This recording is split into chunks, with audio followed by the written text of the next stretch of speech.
welcome to How to Start Up, a podcast for anyone starting a company. This is a collection of conversations with people who have all successfully started, run and even sold their own companies, sharing not only professional but personal experiences on what we should be doing now, next or never.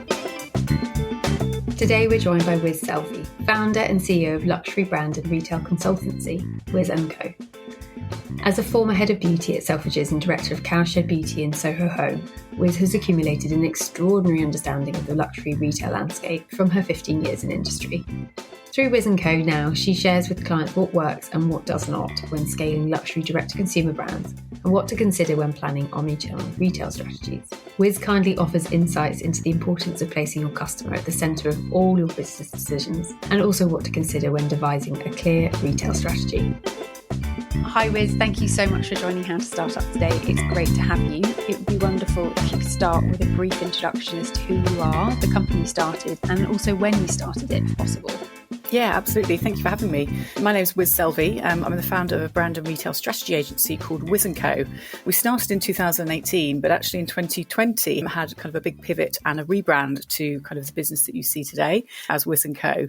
And we help a variety of brands, from global brands and retailers and investors, kind of help to navigate the rapidly changing retail environment. So helping business leaders to scale and stand out. Incredible. That sounds exactly what so many people I know starting brands need, because I think they could be a skincare expert or a product developer and be brilliant at that, but then they just don't know how to land retail. So what was it you did first when you started your company? Yeah, the biggest thing I did was reach out to my network and start chatting to people and just seeing what interested them about what I'd done previously. I worked at Selfridges for 12 years, which was amazing. And I was head of beauty buying. So I had a lot of connections in the industry, which was fantastic. So I kind of just got out there and started talking to people. And actually then somebody kind of pitched to me, would you like to do some consultancy work, which was quite interesting. So yeah, the guy that ran Dermalogica in the UK said, hey, we'd really love some help. What do you think? So it kind of evolved from there, really, which was quite interesting. But yeah, I think always maximize the network you've got. And as I've evolved the business, it's really talking to people and understanding what people want and what support they need has, I suppose, really helped hone what I do. That's amazing. So was it a case of you left full-time employment and then decided to go out on your own and start this? Or was it sort of a natural evolution of things were coming to you and you decided actually that's where your gut feeling was telling you to go? Yeah, I actually finished working at a brand. I was made redundant. And then I was just, I suppose, very open to what was next. And I was looking potentially for full-time employment, but also just networking with people, and kind of projects came up, and actually working out what I really enjoyed doing. And I suppose what I was good at and how I could really help people.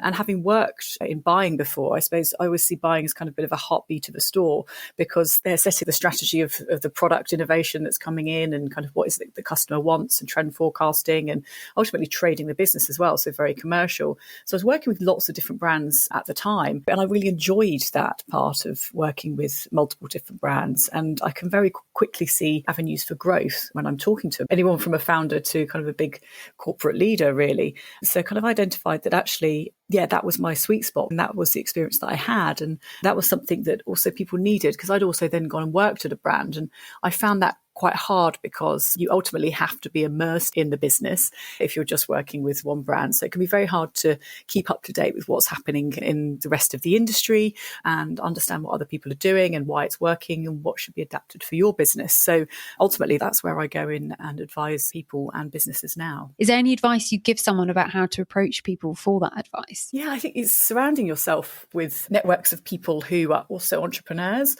I think this is a big challenge as you step into that space. A lot of your friends, maybe in full-time employment, you're suddenly on a completely different journey to them. So it is about creating a new network of people, from going to, I used to go to a lot of events that I had no idea who was there or what they were about. I kind of used to just search on Eventbrite and meet up and rock up at some and just chat to random people, because I thought, I need to be doing this. You never regret a conversation. No. I think even if it's somebody at a bus stop, you always learn something, don't Absolutely. you? And given that you focus on brands, is there any sort of top tips or tricks that you could offer new founders if someone's about to take the plunge?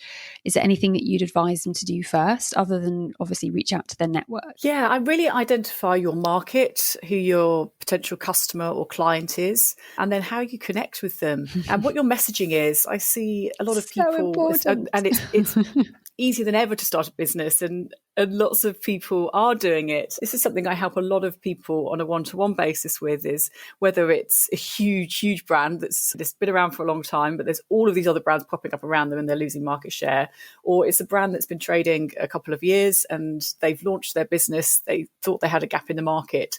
What they've realized is they've started to become a bit unstuck, a bit unsure about this because there's so many other more brands around there. They've learned a lot more about the industry. What is their USP? What is their point of difference? And how are they communicating that to people? I mean, I do a lot in the beauty space, but there's thousands and thousands, probably tens of thousands of natural, vegan, sustainable skincare brands out there.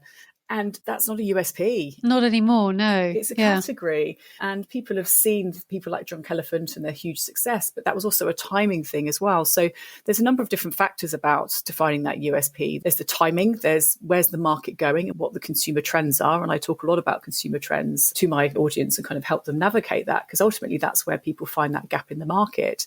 And how do you very succinctly, I suppose, summarize what you're doing for customers in an emotive way? Because people buy from people, and just putting another brand out there doesn't mean it's going to sell. So it's how do you refine that USP so people understand it quickly when we're bombarded with a sea of information. And choice as well, as you mentioned. Yeah. And also with the huge buy into shopping online now, even more through the pandemic. People can shop from any market in any part of the world. The choice is even larger. So that cut through is just so important. And I mean, a lot of people talk about, well, we need to get our brand name right and our packaging right. But I know that obviously going into retail is hugely important for that brand awareness piece. So given that you are a startup, well, not a startup, you're 4 years in, but would you still consider yourself a startup was my first question.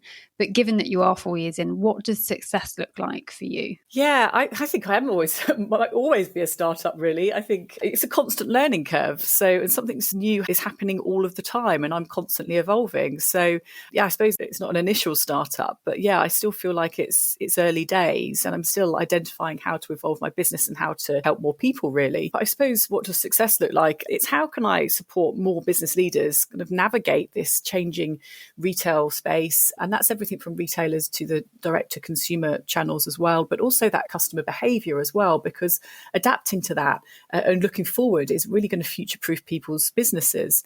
I can quickly see avenues for growth for a lot of brands. That said, all of that is balancing it with, I suppose, my own energy for my own creative inspiration as well, because the lines blur between business and personal when you have your own business completely. You have to start creating quite, I suppose, strict boundaries with yourself. But you also need to put your face and your name to your business as well. And that's quite hard. I've always been able to hide behind the big brands I've worked for. But now I had a business coach who's like, you need to do your own PR. And there's irony in that. And I was like, oh God, yeah. And it's tough, you know. How do you define those boundaries? How have you learned to manage that? By going rock bottom. Or not? Yeah, a couple of years ago, Oh, God. yeah, I really hit rock bottom with burnout, which is quite hard when you're addicted to work because you have to work.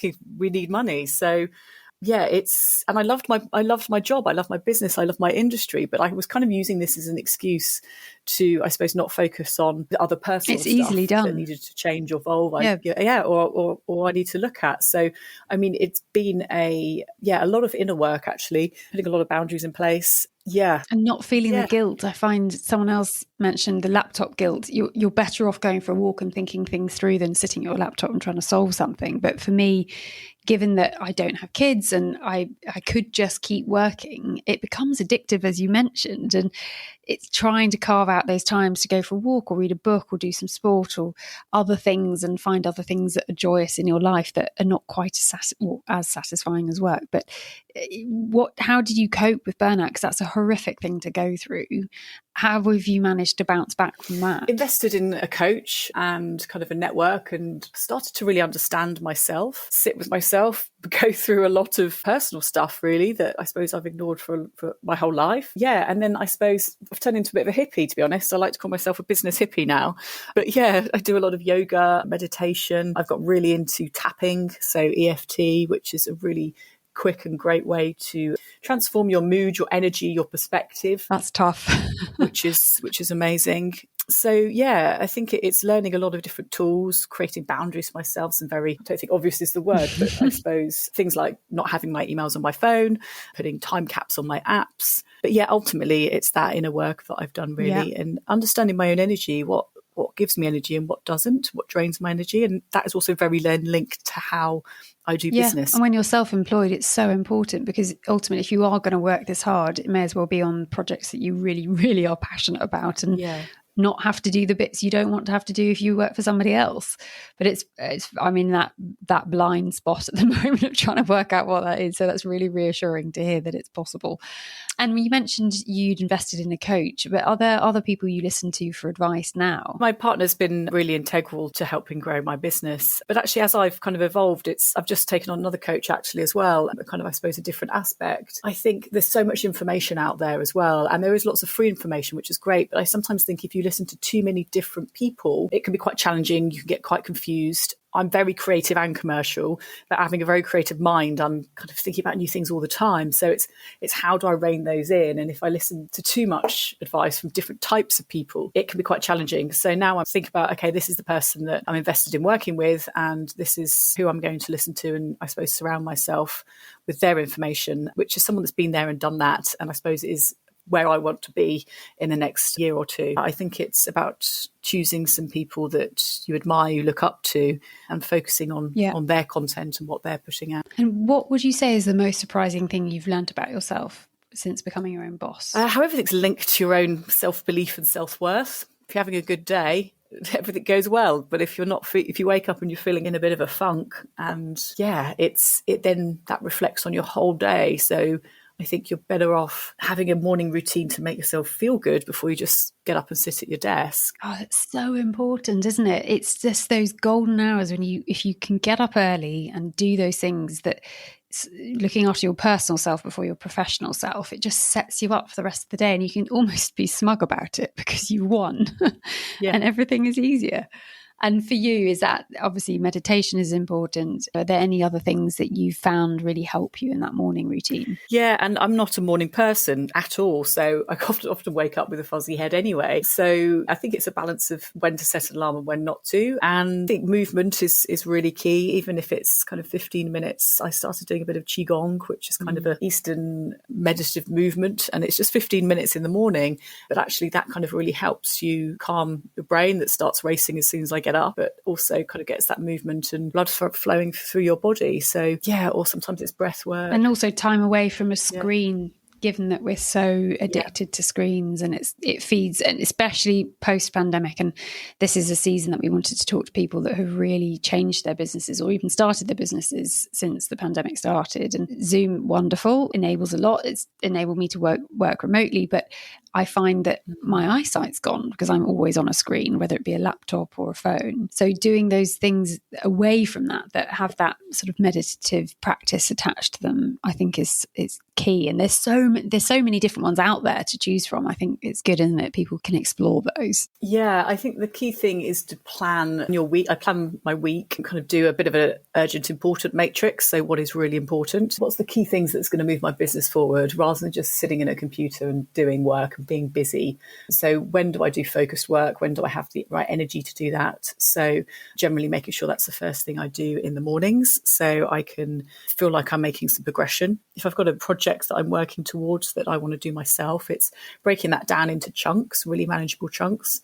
I think that's where people get really stuck on, I suppose, not for moving forward. I see people that kind of either want to rebrand their business, or they want to launch more retailers, or they want to do a huge marketing campaign with brands. And it just feels like such a big thing. They don't know where to start. So actually it's about how you break that down and make it into a list. Think of everything that you could possibly do within that, because there's going to be a lot of different things. Even if it's just half an hour of research, kind of add that into a list, and then you can feel like you're kind of ticking things off every day, which I think is helpful. I also have a very small notepad for each day. So I then look each morning, what am I going to do?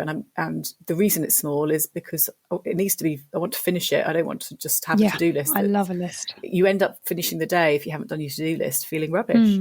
So don't put too much on it, because you're never going to finish it otherwise. I witnessed a colleague in a co-working space that he would always have his written to-do list, and then he'd move what he hadn't done onto the next page. It's like, surely that's double handling. And if you kept a Google Doc with that list, it would be more efficient that you could just delete or move down to the bottom when you'd completed. He's like, no, it's the act of writing it. It really makes me consider if it needs to be on the list.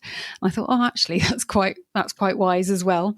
And horses for courses, isn't it? And doing that work on learning what makes you tick and how you operate, it really sets you up. And what area would you say you've had to learn the most about in becoming your own boss? This is an interesting one, actually. Sales, which I think, having been a buyer for so many years, I've been surrounded by salespeople, and probably I'd say 80% were excellent, because I never really thought about it being a sales relationship. But I probably had quite a few that weren't great, that didn't gel with my personality, that I found quite hard. So I found the word sales even to sound a little bit icky. Yeah, so that's something that I've realised. Actually, I know I can help so many people, but I'm not getting myself out there or wide enough, because I suppose I'm pulling away from that a little bit. And ultimately, I can help people who need my support. So I suppose understanding that sales is serving people, and how do you support those people? And if you don't tell them what you're doing, how can you? And that's it. It's really difficult when you're wearing so many hats as a business owner. You're, looking at the accounts, payroll, managing a team, potentially networking. And I hate that word. I would much rather call it dot connecting. But there's so many different parts of the business, and some you're naturally attuned to and that you love. And there's other bits that are mandatory for you to have a business. And sales is actually part of any business that's operating, but it might just not be something you're naturally drawn towards. How have you conquered that? How have you sort of become better at it? I mean, it's interesting, because then I teach people sales. So it's very easy to teach people what to do, but it's very different to then looking at it in your own business as well, because you have your blind spots and you kind of cover up things, and it's very different. I guess you're quite close to it and as well. I'm teaching people how to sell a product, which is, again, very different to a service, I suppose, a business transformation in kind of a person or a business. So it's investing time in learning and getting advice from people who are experts, ultimately. And that's, a coach that I literally just confirmed working with this morning, actually, is going to be focused on sales, because I realise it's one of my biggest areas for improvement. And recognising that obviously comes with huge magnitudes as well. And that's same been a thing. journey as well. I should have done it a long time ago. But again, you're very, very busy. You've got so many things immediately needing your time and attention. To some of the big stuff you can park for later, and then suddenly it's been 6 months and you haven't tackled it. I use the expression pulling myself out of the weeds, and I'm working with a coach is fantastic for that. And actually this podcast has been brilliant for that for me. I always talk about it as my work therapy, because hearing someone like you speak about this, in my head, I'm like, right, okay, I need to put that on top of my to-do list. And I've just written down what are the key things that are going to move the business forward, and do those first. So it is just those conversations again, isn't it? It's just reaching out to people and having those conversations. And are there any last golden nugget pieces of advice that you'd like to offer anyone starting a new business? Yeah, I think outsourcing is absolutely crucial. You are the visionary and the leader of your business if you're an entrepreneur, and too many people, and I did as well, get stuck in the day-to-day, being busy. And I mean, people say you're a busy fool, which is a bit extreme, but your business isn't moving forward if you're just in the business all the time. So how do you carve out more time to work on the business and the strategy and the vision? And you can start outsourcing with freelancers if it's just on a project, or kind of, I've worked with paid interns before who are super talented, particularly for things like social media scheduling, kind of setting up things like podcasts, or you set the content strategy for your marketing, but get somebody else to schedule it and put it in and check it before it goes out. Copywriting, for example, is another great thing to outsource. So I've been kind of working with people probably for the last 3 or 4 years. And you can start doing that for, I suppose, as little as £100 a month, really, if you just got a paid intern. And again, a lot of these people, if are digitally native, they're younger, they're a different generation, and it's much quicker for them to sometimes do some of those digital things. And you learn from them as well. 2 heads are always better than one. And I just love, having been self-employed for a while on my own, I was like, I really miss being part of a team. So having other people that you can work on things with that are your side rather than client side, it's nice to have people who've got your back, which always helps. The only other bit of advice is find your USP, find your gap in the market, and make sure you're connecting with your customer emotively rather than just through facts. I suppose if there's any brands out there, or service-based businesses as well, really think about that elevator pitch, that one line. I do have a free guide to this on my website under the blog section, so go and check that one out. I've got lots of... Oh, yes. Yeah, I've got we'll lots leave of a link to that in the show notes. Brilliant. Website. That's brilliant. Thank you so much, Wizz. It's been wonderful to have you on the podcast. Well, thank you for having me, and it was lovely to share my story today. I have lots of free resources on my website, from masterclasses, trend forecasts and guides within my blog as well, so do go and check those out, and do follow me on social media. I'd love to connect with you and hear about what your business is and how it's going. If you'd like to contact Wizz, you can find all of her details in the show notes, along with a recap of the advice that she has so kindly shared. Thank you for listening to How to Start Up. I hope these conversations offer you some confidence, encouragement, and reassurance that you're on the right track. If you've enjoyed this podcast, I'd be so appreciative if you were to rate, review, and subscribe, as it will really help other people starting a company discover it.